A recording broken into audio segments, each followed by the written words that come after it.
Cours de physique-chimie niveau seconde, chapitre Le circuit électrique, partie ondes et signaux. Au sommaire de ce chapitre, 1. Qu'est-ce qu'un circuit électrique? 2. Notion de maille d'un circuit. 3. Nœuds. 4. Branches. 5. Circuits en série. 6. Circuits en dérivation.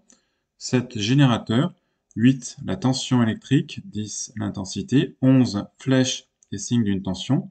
12. Loi des mailles. 13. Loi des nœuds. 14. Loi d'Ohm. 15. Caractéristiques d'un dipôle. 16. Point de fonctionnement d'un récepteur. 1. Qu'est-ce qu'un circuit électrique? Un circuit électrique est défini comme l'association de dipôles, parmi lesquels il y a au moins un générateur et au moins un récepteur, qui sont tous connectés entre eux et où le courant électrique peut circuler. 2. Maille d'un circuit. Donc définition d'une maille. Une maille est un ensemble de dipôles qui sont connectés entre eux de manière à former une boucle. 3. Le nœud.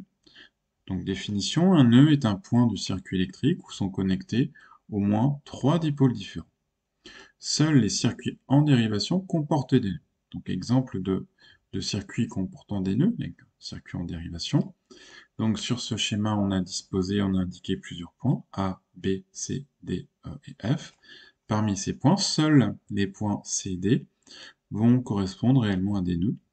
Donc au point C, on a relié la lampe, la pile et l'autre lampe.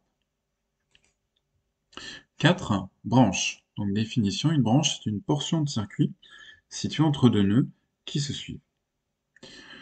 Dans une branche, tous les dipôles sont branchés les uns à la suite des autres, c'est-à-dire en série. 5. Le circuit en série. Donc définition, un circuit est en série s'il comporte une seule maille et ne forme donc qu'une seule boucle.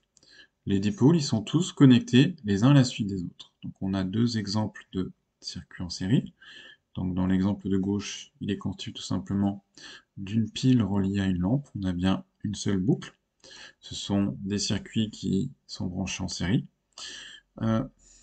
Donc on aura toujours des circuits en série s'ils ne comportent que deux dipôles, d'une manière générale. Ensuite, exemple numéro 2, à droite, on a un circuit composé d'un générateur, d'une résistance et d'une DEL, qui sont tous branchés en série, qui forment une seule maille, et donc on a bien un circuit en série. 6. Le circuit en dérivation. Donc définition, un circuit est en dérivation s'il comporte un minimum de deux mailles. Dans un circuit en dérivation, il y a donc toujours au moins deux boucles et deux nœuds. Exemple de circuit en dérivation. Donc vous avez le circuit de gauche qui comporte deux mailles différentes. La première où on trouve le générateur et la première lampe, et la deuxième constituée de deux lampes. Ensuite, on a un deuxième exemple à droite d'un circuit en dérivation qui comporte trois mailles différentes.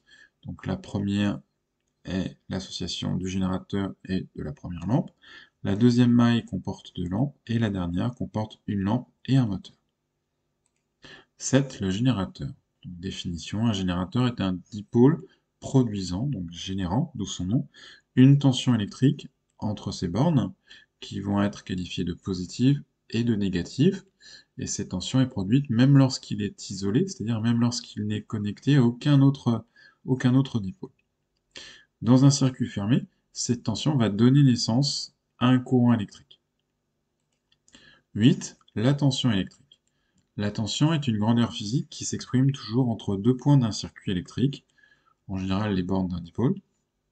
Dans un circuit électrique fermé, cette tension donne naissance à un courant électrique. Donc loi d'unicité de la tension, les tensions aux bornes de deux dipôles branchés en dérivation sont les mêmes. Donc on a deux exemples. Dans l'exemple de gauche, on a une lampe et une résistance branchées en dérivation. Si on note A et B, les deux bornes de la lampe C et D, les deux bornes de la résistance, eh bien UAB est égal à UCD. Dans le deuxième exemple à droite, on a une dérivation constituée de trois lampes, et on aura une tension égale aux bornes de chacune de ces lampes. Et si on respecte la notation utilisée, on pourra écrire que UAB est égal à UCD, qui est elle-même égale à UEF. 9. L'intensité. C'est une grandeur qui exprime le débit du courant électrique en un point donné d'un circuit. Elle se note I majuscule et son unité est l'ampère, de symbole A majuscule. Le courant circule toujours de la borne positive plus du générateur du circuit vers la borne négative de ce générateur. Loi d'unicité de l'intensité, l'arbre en série. Lorsque les dipôles sont branchés en série, le courant qui circule dans ces dipôles garde la même intensité. Conséquence de la loi d'unicité de l'intensité, l'intensité du courant garde la même valeur en tout point d'une branche, c'est-à-dire entre deux nœuds. L'intensité du courant a même valeur en tout point d'un circuit en série. 10. Flèche et signe d'une tension. La tension en bande d'un dipôle peut être comptée soit positivement, soit négativement, et pour déterminer facilement le signe d'une tension, on lui associe une flèche. Donc, une tension UAB, entre un premier point A et un deuxième point B, va être associée à une flèche qui pointe toujours vers le premier point, c'est-à-dire le point A. Donc, exemple, donc on a une lampe dont les bornes sont notées A et B. Donc, pour représenter la tension UAB, eh bien, on va dessiner, on va schématiser une flèche qui est orientée de B vers A. Si au contraire on veut exprimer la tension UBA, eh bien on va représenter une flèche qui pointe de A vers B. Pour pouvoir associer un signe à une tension, il est nécessaire de choisir un sens de parcours de la maille, qui est en général précisé à l'aide d'une flèche tournante. Donc attention, le sens de parcours d'une maille n'est pas nécessairement le même que le sens de circulation du courant électrique. Le signe que l'on donne aux tensions n'est exploité que pour utiliser la loi des mailles. Si la flèche d'une tension est dans le même sens que l'orientation d'une maille, alors cette tension est décomptée positivement. Si au contraire la flèche d'une tension est opposée au sens d'orientation d'une maille, alors cette tension est décomptée négativement. Donc, exemple, on a donc une lampe dont les bornes sont notées AB, et le sens de parcours de la maille est orienté de B vers A. Donc dans cette condition, la tension UAB, qui est schématisée par une flèche pointant de B vers A, va correspondre au sens de parcours de la maille, et donc va être associée à une tension qui est positive. Si on a la situation inverse, si le sens de parcours de la maille est maintenant orienté de A vers B, et que par conséquent UAB est associé à une flèche qui va dans le sens inverse, et bien dans ce cas-là, UAB va être compté négativement. D'une manière générale, des tensions exprimées dans des sens inverses pour des mêmes points vont avoir des signes opposés. Autrement dit, la tension UAB va être l'opposé de la tension UBA, c'est-à-dire UAB est égal à moins UBA. 11. La loi des mailles. C'est une loi concernant les tensions. Elle permet d'exprimer une relation entre la tension des dipôles d'une même maille. Énoncé de la loi des mailles, donc elle est assez simple, dans une même maille, la somme de toutes les tensions est nulle. Pour appliquer une loi des mailles, il est donc nécessaire tout d'abord de préciser la maille considérée, ensuite de choisir un sens de parcours de la maille, et pour finir de tenir compte de la tension de chaque dipôle ainsi que de son signe. Exemple, donc on a un dipôle constitué d'une pile et de 3 lampes. Donc on note les différents points A, B, C et D du circuit qui vont permettre d'exprimer les tensions. D'après la loi des mailles, la somme des tensions est nulle, donc on pourra écrire la relation UAB plus UBC plus UCD plus UDA est égal à 0. On peut par exemple aussi écrire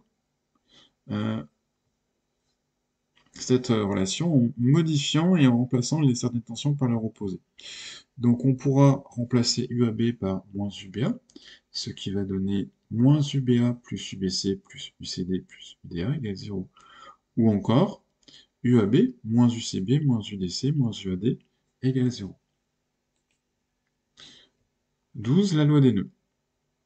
C'est une loi concernant l'intensité du courant électrique.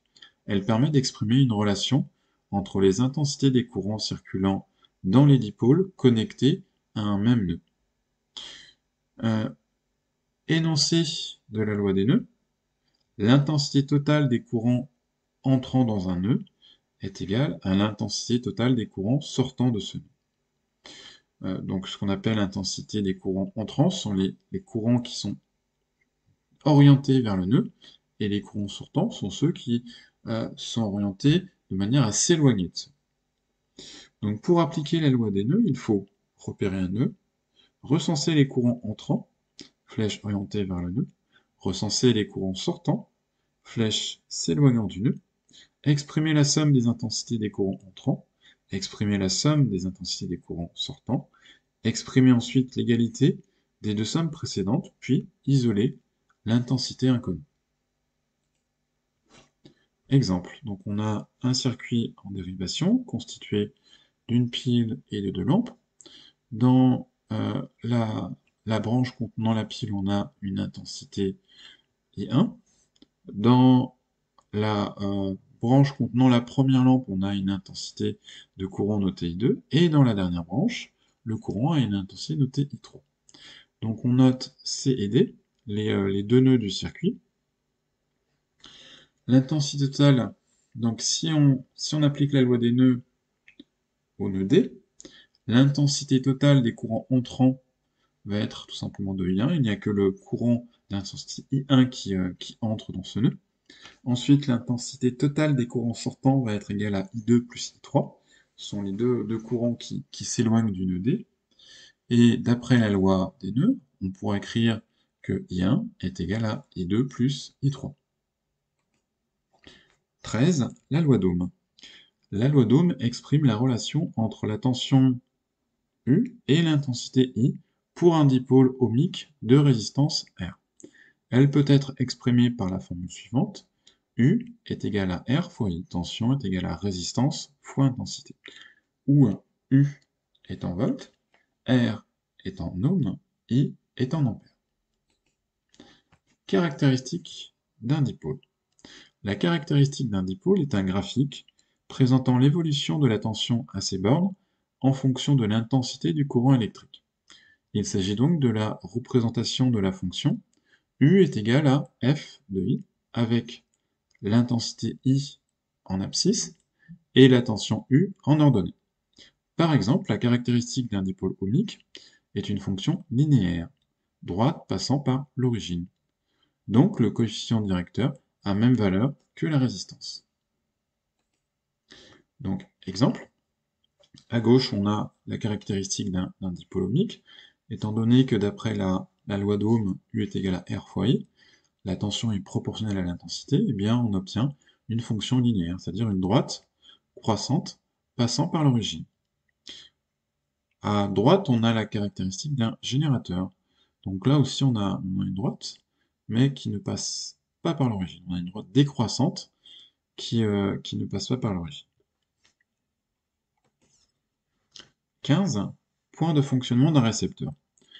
Donc définition, le point de fonctionnement d'un récepteur correspond au couple de valeurs tension-intensité caractérisant le fonctionnement de ce récepteur avec un générateur donné. Le point de fonctionnement, PI de U, PIU, d'un récepteur avec un générateur correspond à la tension et l'intensité du courant de ce récepteur lorsque ce dernier est directement connecté aux bornes du générateur. Pour obtenir le point de fonctionnement d'un récepteur, il faut donc tracer la caractéristique du générateur, ensuite tracer la caractéristique, tracer la caractéristique du récepteur, ensuite tracer la caractéristique du générateur sur le même graphe, ensuite déterminer le point d'intersection entre les deux caractéristiques, entre les deux droites, et pour finir, déterminer les coordonnées du point précédent, du point d'intersection, qui va donc correspondre au point de fonctionnement. Donc, exemple, donc sur un même graphe, on reporte la caractéristique d'une résistance en bleu, il s'agit donc de la droite qui passe par l'origine, la droite croissante qui passe par l'origine, et on ajoute ensuite la caractéristique du générateur, en rouge, donc la droite qui est décroissante, et qui a une valeur à l'origine non nulle. Et on va trouver donc un point de fonctionnement qui va se trouver à l'intersection de la droite bleue et de la droite rouge. Et ce point de fonctionnement va avoir une abscisse qui correspond à une intensité I1 et une tension qui correspond à une valeur U1. Et le point de fonctionnement correspondra donc à ces deux grandeurs. Il aura pour coordonnées I1, U1, et donc la résistance dont on a tracé la caractéristique pourra fonctionner avec le générateur dont on a tracé la caractéristique en recevant une tension U1 de la part de ce générateur et avec un courant d'intensité I1 qui circule dans ce circuit. Donc fin de ce cours, n'hésitez pas à poser des questions en commentaire si vous en avez.